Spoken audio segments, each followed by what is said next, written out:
بسم اللہ الرحمن الرحیم۔ ناظرین و سامعین کرام، آج کے ہم نشست کرنے لگے ہیں اعتکاف کے متعلق۔ آج کی ہماری یہ نشست اعتکاف کے متعلق ہے۔ اعتکاف کی کیا فضیلت ہے اور یہ حضور نبی اکرم صلی اللہ علیہ وسلم قرآن مجید میں اور صحابہ کرام کے احوال سے ہمیں اس کے متعلق اور فقہاء کرام کی تصریحات سے ہمیں اس کے متعلق کیا تعلیمات ملتی ہیں، تو یہ سارا ہم ڈیٹیل سے آج کی گفتگو میں بیان کریں گے۔ اعتکاف کا لفظ یہ وقوفن سے نکلا ہے، وقوفن سے مشتق ہے، جس کا مطلب ہے ٹھہرنا، اور اسی سے باب افتعال سے صرفی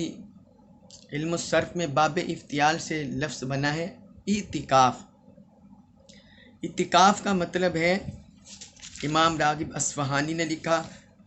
کہ الوقوف کا مطلب ہے کسی چیز کی طرف بڑھنا اور کسی چیز کے ساتھ تعظیماً جم جانا، یہ وقوف کا مطلب ہے۔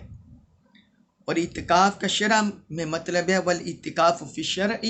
هو الاحتباس فی المسجد علی سبیل قربہ، اللہ رب العزت کی قربت پانے کے لیے مسجد میں اپنے آپ کو روک لینا، اسے بولتے ہیں شرعی یا تعریف اعتکاف کی۔ امام ابو زکریا یحییٰ بن شرف نووی وہ اپنی کتاب شرح صحیح مسلم اس میں لکھتے ہیں اعتکاف کا مطلب ہے ہوا فی اللغہ الحبس والمکث واللزوم، اپنے آپ قید کر لینا کسی چیز کو، ٹھہر جانا، رک جانا، اور لازم ہو جانا، لازم ہونا۔ اور پھر شرح میں کہتے ہیں المکث فی المسجد من شخص مخصوص بصفت مخصوصہ، شریعت میں کسی شخص کا مسجد میں مخصوص صفات کے ساتھ ٹھہرنا، مخصوص صفات کے ساتھ ٹھہرنا، اسے بولتے ہیں اعتکاف۔ تو یہ شرعی لحاظ سے ہے اعتکاف کی تعریف۔ چونکہ آج کی ہم نشست میں جو مسنون اعتکاف ہے، جو رمضان مبارک کے آخری اشرا میں بیٹھتے ہیں مسلمان، اس والے سے گفتگو کر رہے ہیں۔ تو کیونکہ اعتکاف کی 3 قسمیں ہیں، اعتکاف واجب، اعتکاف مسنون اور اعتکاف نفلی۔ تو آج ہماری گفتگو ہے اعتکاف مسنون پر، جو سنت مؤکدہ ہے علی الکفایہ، اس پر آج ہماری گفتگو ہے۔ اور یہ ہے کہ رمضان المبارک کے آخری اشرا میں 20ویں روزے کو غروب آفتاب کے وقت، یعنی 21ویں رات کی جب ابتدا ہوتی ہے، تو اپنے آپ کو مسجد میں مقید کر لینا، مسجد میں ٹھہر جانا، رک جانا، اس وقت تک جب تک کہ چاند نظر نہیں آتا، رؤیت ہلال نہیں ہوتی، اس وقت تک اپنے آپ کو مسجد میں ٹھہرا لینا۔ یہ مسنون اعتکاف ہے جو رمضان المبارک کے آخری عشرے میں ہوتا ہے۔ اس بارے میں قرآن مجید میں بھی اللہ رب العزت نے ذکر کیا معتکفین کا، فرمایا سورۃ البقرہ آیت نمبر 125 میں وَعَهِدْنَا إِلَىٰ إِبْرَاهِيمَ وَإِسْمَاعِيلَ أَن طَهِّرَ بَيْتِيَ لِلطَّائِفِينَ وَالْعَاكِفِينَ وَالرُّكَّعِ السُّجُودِ، فرمایا ہم نے ابراہیم اور اسماعیل علیہ السلام کو تاکید فرمائی کہ میرے گھر کو طواف کرنے والوں، اعتکاف کرنے والوں اور رکوع و سجود کرنے والوں کے لیے پاک صاف کر دو۔ چونکہ بیت اللہ میں یہ تینوں اعمال سر انجام دیے جاتے ہیں، اور اس کے علاوہ بھی اور جو مشروع ہیں۔ تو جہاں اللہ تعالیٰ نے طواف کرنے والوں کا ذکر کیا، رکوع سجود کرنے والوں کا ذکر کیا، اس کے درمیان میں اللہ تعالیٰ نے والعاکفین، اعتکاف کرنے والوں کا بھی ذکر کیا۔ یہ اتنی عظمت والا ہے اعتکاف کی نیت سے اللہ کے گھر میں ٹھہرنا، مسجد میں ٹھہرنا۔ اللہ تعالیٰ نے خصوصی طور پر اس کا ذکر کیا اور اپنے 2 برگزیدہ رسولوں کو اس بارے میں تاکیدی حکم دیا، تاکید فرمائی۔ اور حضور نبی اکرم صلی اللہ علیہ وسلم کی یہ سنت مؤکدہ رہی ہے۔ ام المومنین حضرت عائشہ صدیقہ رضی اللہ عنہ بیان فرماتی ہیں ان النبی صلی اللہ علیہ وسلم کان یعتکف العشر الاواخر من رمضان حتی توفاہ اللہ ثم اعتکف ازواجہ من بعدی، کہ حضور نبی اکرم صلی اللہ علیہ وسلم رمضان مبارک کے آخری 10 دن اعتکاف کیا کرتے تھے، یہاں تک کہ اللہ کے حکم سے آپ کا وصال ہو گیا۔ پھر آپ کے بعد آپ کی ازواج مطہرات نے اعتکاف کیا۔ یہ صحیح البخاری اور صحیح مسلم کی متفق علیہ حدیث ہے۔ اور ایک حدیث میں حضرت ابو ہریرہ رضی اللہ عنہ بیان فرماتے ہیں کہ حضور نبی اکرم صلی اللہ علیہ وسلم یعتکف فی کل رمضان 10 ایام، کہ حضور صلی اللہ علیہ وسلم ہر رمضان میں 10 دن اعتکاف بیٹھتے تھے، اعتکاف کیا کرتے تھے۔ تو جب وہ سال آیا جس میں آپ کا وصال ہوا، اعتکف 20 یومن، تو اس سال آپ 20 دن اعتکاف بیٹھے۔ یہ بھی صحیح البخاری اور صحیح مسلم کی متفق علیہ حدیث ہے۔ یعنی حضور اس قدر دوام سے، استمرار سے، مواظبت سے آپ صلی اللہ علیہ وسلم رمضان مبارک کے عشرہ میں، آخری عشرہ میں اعتکاف فرماتے تھے۔ اس دوام سے کبھی نہیں چھوڑا جب سے آپ صلی اللہ علیہ وسلم مدینہ تشریف لے گئے۔ اور جس سال آپ کا وصال ہونا تھا، آپ کو خبر ہوگی اللہ تبارک و تعالیٰ کی طرف سے، تو اس سال آپ 20 دن اعتکاف بیٹھے۔ یعنی اس میں امت کے لیے ایک رغبت پیدا کر دی گئی ہے، امت کے لیے رغبت پیدا کر دی گئی۔ اور بعض روایات میں اس کا سبب یہ بھی بیان ہوا ہے، حضرت ابی بن کعب رضی اللہ عنہ سے مروی ہے کہ حضور نبی اکرم صلی اللہ علیہ وسلم رمضان کے آخری عشرہ میں اعتکاف بیٹھتے تھے۔ تو ایک سال آپ نے سفر کیا، فلما کان من العام المقبل اعتکف 20 یوما، تو جب اگلا سال آیا آپ 20 دن اعتکاف بیٹھے۔ تو وصال کے ریزن بھی بیان ہوئی ہے، اور کسی سال اعتکاف کے مؤخر کرنے کے ریزن بھی بیان ہوئی ہے۔ تو آپ نے اس کا مداوع اس طرح کیا کہ 20 دن اعتکاف بیٹھے۔ تو اس میں اعتکاف کی ترغیب، اعتکاف کی رغبت پائیں۔ یہ سنن ابن ماجہ میں حدیث ہے اور سنن نسائی میں یہ حدیث ہے۔ اور حضور صلی اللہ علیہ وسلم آخری عشرہ میں جب آپ اعتکاف بیٹھتے تو آپ کیا کرتے؟ آپ کا معمول کیا تھا؟ فرمائے اذا دخل العشر شد مئزرہ واحیا لیلہ وایقظ اہلہ، صحیح البخاری اور صحیح مسلم کی متفق علیہ حدیث ہے۔ ام المومنین حضرت عائشہ صدیقہ رضی اللہ عنہ بیان فرماتی ہیں کہ جب آخری عشرہ داخل ہو جاتا تو حضور کمر بستہ ہو جاتے، لنگوٹی کس لیتے۔ آپ ویسے ہی بیدار رہتے، لیکن آخری عشرہ میں زیادہ آپ تندہی سے امت کی تعلیم کے لیے زیادہ آپ کرتے، کمر بستہ ہو جاتے، اس کی راتوں کو زندہ کرتے، شب بیداریاں کرتے، اور گھر والوں کو بھی جگایا کرتے، ازواج مطہرات گھر والوں کو بھی بیدار کرتے کہ وہ بھی اس میں بیدار رہیں۔ یہ بھی صحیح البخاری اور صحیح مسلم کے متفق علیہ حدیث ہے۔ اور بعض روایات میں مسند احمد بن حنبل میں یہ بھی ہے وَاعْتَزَلَ أَهْلَهُ، کہ آپ صلی اللہ علیہ وسلم آخری عشرہ میں شدہ میزرا اپنا کمر بند کس لیتے، یعنی کمر ہمت ہو جاتے، اور اپنے وَاعْتَزَلَ أَهْلَهُ، اور اپنے اہل خانہ سے الگ ہو جاتے عبادت اور ریاضت کے لیے۔ اور اعتکاف کی دنوں میں ویسے ہی بندہ علیحدہ ہو جاتا ہے اہل خانہ سے۔ تو یہ مسند احمد بن حنبل میں۔ اور پھر بعض احادیث میں اس کی اور ریزن بھی بیان ہوئی ہے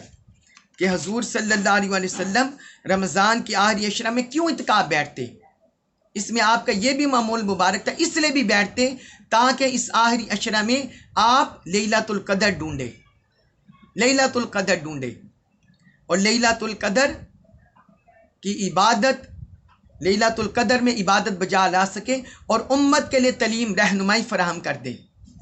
ام المومنین حضرت عائشہ صدیقہ رضی اللہ عنہ سے مروی فرماتی ہیں کان رسول اللہ صلی اللہ علیہ وسلم یجاور فی العشر الاواخر من رمضان، کہ حضور صلی اللہ علیہ وسلم رمضان کے آخری اشرا میں اعتکاف بیٹھتے تھے اور فرمایا کرتے تھے تحروا لیلۃ القدر فی العشر الاواخر من رمضان، کہ شب قدر کو رمضان کے آخری اشرا میں تلاش کیا کرو،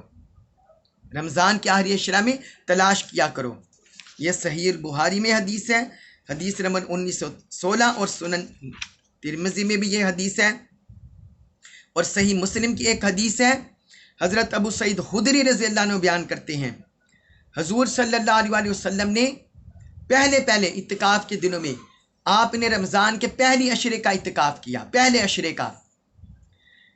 پھر آپ نے رمضان کے دوسرے اشرے کا اعتکاف کیا، اور پھر تیسرے اشرے کا اعتکاف کیا۔ آپ نے اس کی ریزن بیان فرمایا کہ میں نے پہلے اشرے کا اعتکاف کیا تاکہ میں لیلۃ القدر ڈھونڈوں، یہ رات ڈھونڈوں، پھر میں نے درمیانے اشرے کا اعتکاف کیا، تو پھر میرے پاس فرشتہ لیا گیا، تو اس نے مجھ سے کہا گیا انہا فی العشر الاواخر، یہ آخری اشرا میں ہے، یہ شب قدر آخری اشرا میں ہے، فمن احب منکم ان یعتکف فلیعتکف، بس تم میں سے جو پسند کرتا ہے اعتکاف کرنا، فرمایا وہ اعتکاف جاری رکھے، وہ اعتکاف کرے۔ فاعتکف الناس معہ، تو لوگوں نے آپ کے ساتھ اعتکاف کیا۔ یہ صحیح مسلم میں حدیث ہے، اور صحیح ابن حبان میں بھی یہ حدیث ہے۔ تو یہ بھی ایک ریزن ہے اعتکاف کرنے کی اور عبادت گزاری کی، اور اس کے جو فضائل ہیں، فضائل بھی اعتکاف کے کثرت سے احادیث صحیحہ میں بیان ہوئے ہیں۔ علی الاطلاق مسجد میں ٹھہرنا، علی الاطلاق مسجد میں ٹھہرنا، حضور صلی اللہ علیہ وسلم نے اس کی بھی اہمیت بیان فرمائی ہے۔ فرمایا المسجد بیت کل تقی، بیت کل تقی، فرمایا مسجد ہر پرہیزگار کا گھر ہے، ہر متقی کا گھر ہے۔ وَتَكَفَّلَ اللَّهُ لِمَنْ كَانَ الْمَسْجِدُ بَيْتَهُ، اور جو شخص بھی مسجد کو اپنا گھر ٹھہرا لیتا ہے، مسجد میں قیام کرتا ہے، مسجد میں راتیں گزارتا ہے، مسجد میں ٹھہر جاتا ہے، تو فرمایا کہ اللہ تعالیٰ ضمانت لے لیتا ہے بالروح، محبت کے ساتھ، اس کی اطمینان قلب اور محبت کی ضمانت، والرحمہ، اور رحمت کی ضمانت لے لیتا ہے، والجواز علی الصراط، پل صراط سے آسانی کے گزرنے کی ضمانت دیتا ہے، وَعَلَىٰ رِضْوَانِ اللَّهِ إِلَى الْجَنَّةِ، اور جنت میں اللہ کی رضا کی خاطر جنت میں داخل کی ضمانت دیتا ہے اللہ تعالیٰ اس بندے کو جو مسجد کو اپنا اوڑھنا بچھونا بنا لیتا ہے، اپنا گھر بنا لیتا ہے۔ یہ امام طبرانی نے المعجم الکبیر اور المعجم الاوسط میں اس حدیث کو روایت کیا۔ اتنا اجر ہے، اتنے فضائل ہیں مسجد، تو جو عام دنوں میں یہ مسجد میں قیام کرنے کے فضائل ہیں، تو جو اعتکاف کی راتوں میں اللہ کی رضا کے لیے ٹھہرتے ہیں، اللہ کی قربت حاصل کرنے کے لیے، اللہ کے ساتھ تعلق قائم کرنے کے لیے، ان کا درجہ کیا ہوگا، ان کا درجہ کیا ہوگا۔ حضرت عبداللہ بن عباس رضی اللہ عنہما سے روایت ہے، وہ ایک دن مسجد نبوی میں اعتکاف کر رہے تھے، ان کے پاس ایک بندہ آ گیا کسی حاجت کے لیے بندہ آ گیا، تو اس کے ساتھ چل پڑے۔ وہ بندہ کہنے لگا آپ تو مسجد میں بیٹھے ہوئے، آپ میرے ساتھ چل پڑے۔ اس بندے نے کہا فلاں بندے کا میرے ذمہ ہے کوئی قرض وغیرہ یا چیز وغیرہ، تو حضور کی قبر مبارک کی طرف اشارہ کر کے کہتے ہیں کہ اس قبر انور کے مکی کی قسم صلی اللہ علیہ وسلم، میں اس کے حق ادا کرنے پر قادر نہیں ہوں۔ تو حضرت عبداللہ بن عباس ان کی مشکل حل کرنے کے لیے ان کے ساتھ چل پڑے۔ تو وہ کہتے ہیں آپ کیوں مسجد سے جا رہے ہیں؟ تو وہ فرماتے ہیں کہ میں نے ان صاحب مزار سے سنا ہے، یعنی صاحب قبر حضور صلی اللہ علیہ وسلم سے سنا ہے، ابھی حضور کو زیادہ زمانہ نہیں ہوتا وصال فرمائے، تو ان کی آنکھوں سے آنسو روا ہو گئے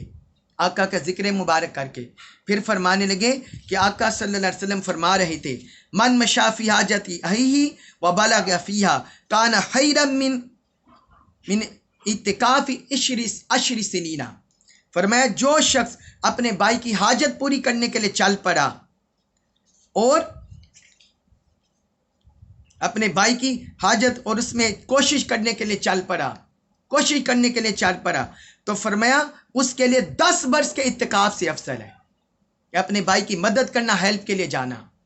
اور پھر آگے فرماتے ہیں کہ حضور صلی اللہ علیہ وسلم نے فرمایا من اتقف یوما ابتغاء وجہ اللہ جعل اللہ بینہ و بین النار ثلاث حنادقہ، کہ جو شخص اللہ کی رضا کے لیے ایک دن اعتکاف بیٹھتا ہے، اللہ تعالیٰ اس کے درمیان اور جہنم کے درمیان 3 خندقوں کی آر بنا دیتا ہے۔ کل خندق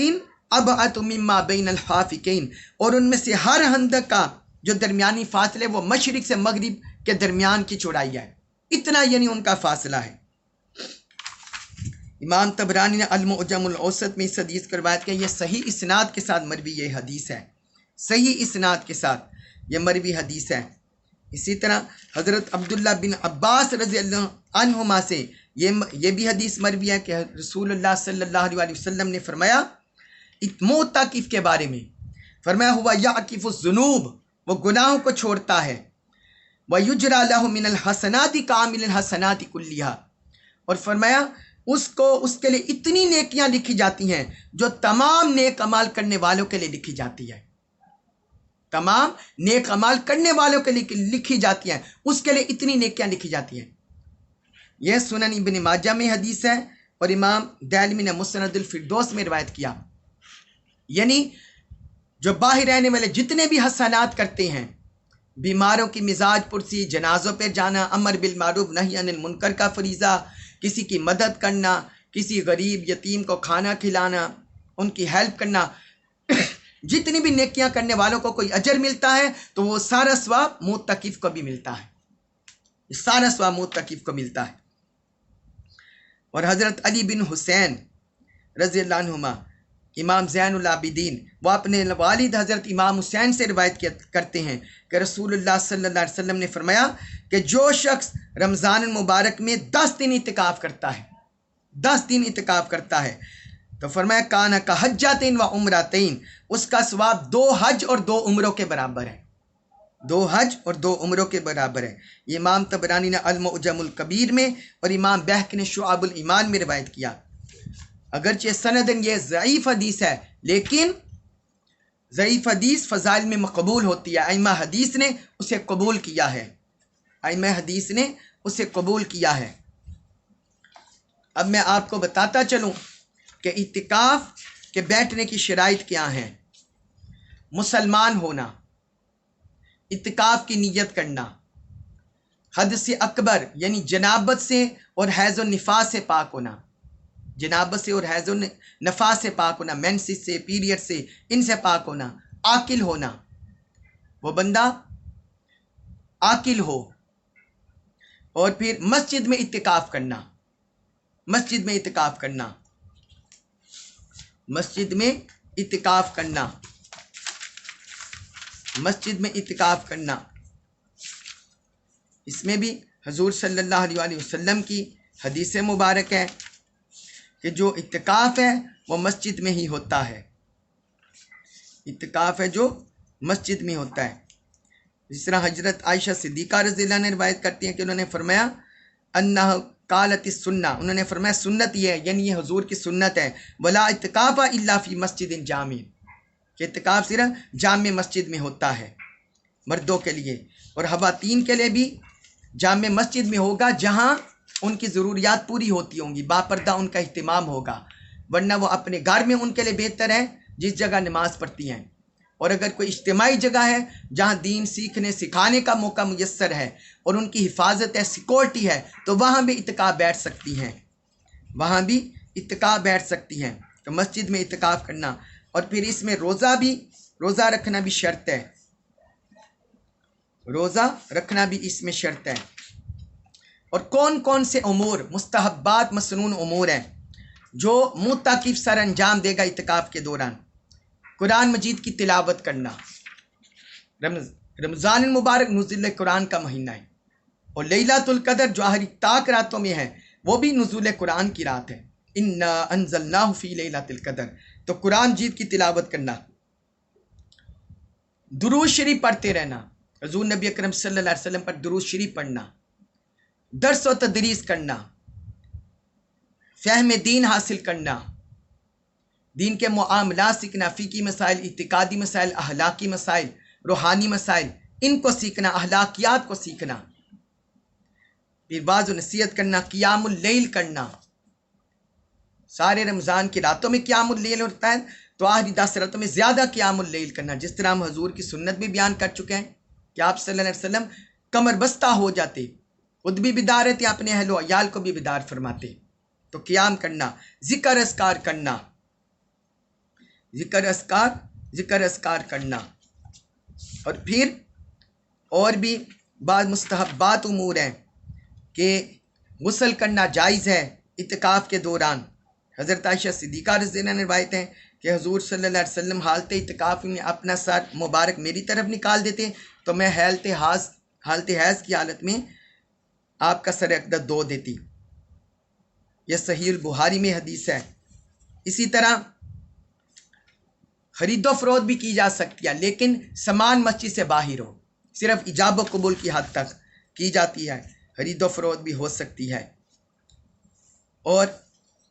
وہ متفقن، اسی طرح گھر والے بھی ضرورت کے تحت مل سکتے ہیں، جس طرح حضور کی زوجہ مطہرہ حضرت صفیہ حضور صلی اللہ علیہ وسلم معتکف تھے تو وہ آقا سے ملنے تشریف لے آئیں مسجد نبی میں، اور انہوں نے آپ سے گفتگو کی، اور پھر جب وہ جانے لگی حضور نے فرمایا ٹھہرو، تو آپ صلی اللہ علیہ وسلم انہیں چھوڑ کے آئے، چھوڑنے کے لیے تشریف لے گئے۔ یہ ایک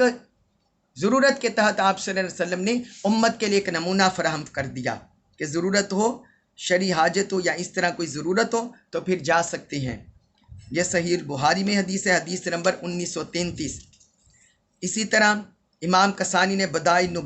الصنائع میں، امام نووی نے المجموع میں یہ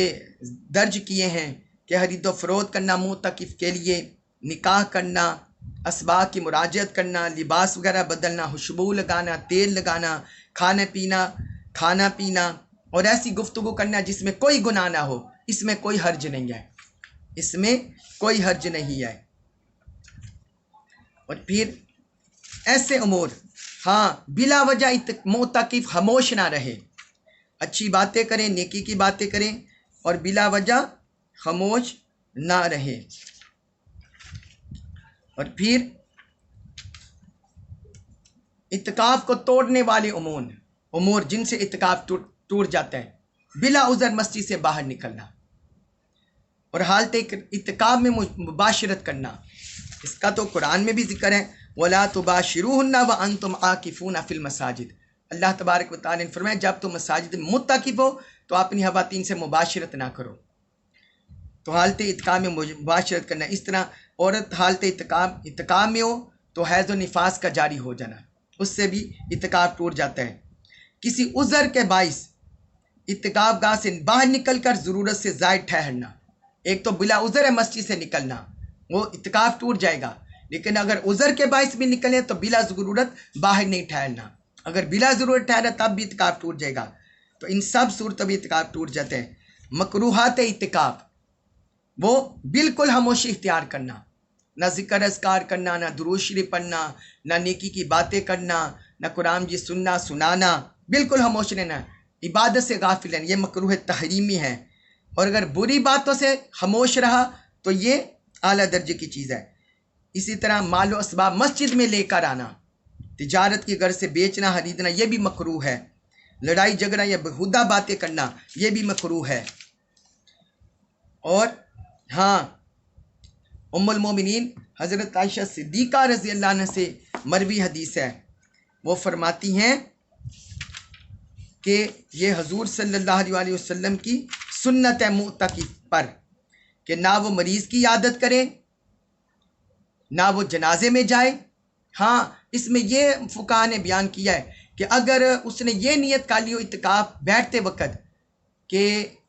اگر کوئی مریض ہوا تو میں چلا جاؤں، اگر یہ اس نے نیت کر لیا جنازے پر چلا جاؤں گا، جس کے ذہن میں کوئی کسی کا مریض یا حیال ہو تو اس کو اجازت ہے، صرف بوقت ضرورت، بلا عذر نہیں۔ اور ویسے اگر اس نے یہ نیت نہیں کی تو پھر ہر ایک کے لیے مکروہ ہے، اس سے فاسد ہو جائے گا اعتکاف۔ تو فرمایا یہ سنت ہے متقی پر، نہ وہ یعنی حضور صلی اللہ علیہ وسلم کی سنت ہے، نہ وہ مریض کی عادت کرے، نہ جنازے پر جائے، نہ اپنی عورت کو چھوئے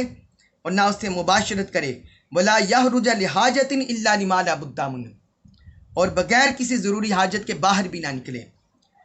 پھر آگے فرماتے ہیں ولا اعتکاف الا بصوم، اور اعتکاف صرف روزے کی حالت میں ہوتا ہے، ولا اعتکاف الا فی مسجد جامع، اور اعتکاف صرف جامع مسجد میں ہوتا ہے، اعتکاف صرف جامع مسجد میں ہوتا ہے۔ یہ سنن ابی داؤد میں حدیث ہے۔ ہاں اگر کوئی بندہ معتکف کے شرعی ضرورت کے لیے یا جسمانی حاجت کے لیے نکلا ہے، بشری حاجت کے لیے بیت الخلا گیا ہے، مسجد کے اندر انتظام نہیں، باہر انتظام ہے، مسجد میں چلا گیا یا اپنے گھر چلا گیا، نزدیک ہے، یا غسل واجب کے لیے گیا، اگر اعتکاف کا سہولت نہیں، جو ہی نماز جنازہ جس نے نیت کی تھی یا نماز جمعہ پڑھنے کے لیے اعتکاف گاہ سے باہر جاتا ہے تو وہ فوراً اپنی ضرورت پوری کر کے واپس آ جائے، فوراً اپنی ضرورت پوری کر کے واپس آ جائے، زیادہ دیر باہر نہ ٹھہرے۔ اگر اسی دوران کسی بیمار سے ملاقات ہو جائے تو اس کی تیمارداری کر سکتا ہے، یہ بھی حضور کی سنت ہے۔ ام المومنین حضرت عائشہ صدیقہ رضی اللہ عنہا بیان فرماتی ہیں کہ حضور نبی اکرم صلی اللہ علیہ وسلم حالت اعتکاف میں مریض کے پاس سے گزرتے تو توقف کیے بغیر چلتے چلتے اس کا حال دریافت فرما لیتے۔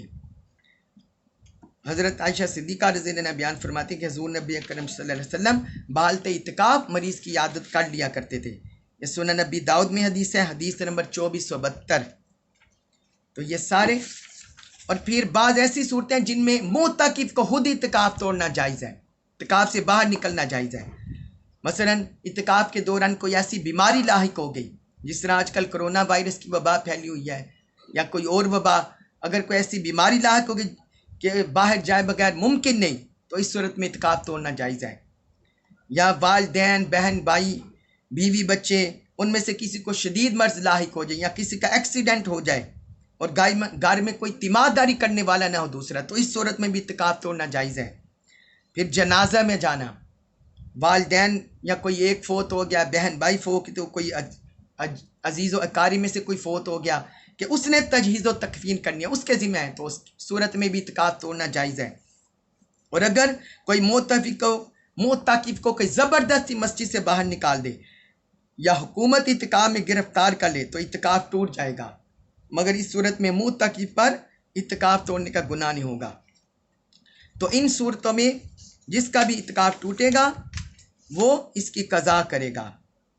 وہ اس کی قضا کرے گا۔ اگر دن کے وقت ٹوٹا تو دن سے قضا کرے گا، اگر رات کے وقت ٹوٹا تو پھر رات اور دن دونوں شامل ہوں گے، اور جتنے دن ٹوٹے ہوں گے، جتنے دن اعتکاف چھوٹا ہوگا، اتنے ہی دن اس کی قضا ہوگی، اتنے ہی دن اس کی قضا ہوگی۔ تو یہ اعتکاف کا شرعی معنی، اعتکاف کا لغوی معنی، اس کے فضائل، اس کے مکروہات، اس کے مستحبات، اس کی شرائط، ممنوعات، یہ ساری میں نے آپ کو تفصیل سے بیان فرما دی۔ قرآن، احادیث اور فقہاء کرام کی تصریحات کی روشنی میں اللہ تبارک و تعالی ہمیں دین کا کماکو فہم نصیب فرمائے اور ہمیں اس پر عمل پیرا ہونے کی توفیق عطا فرمائے۔ وما علیہ الا البلاغ المبین۔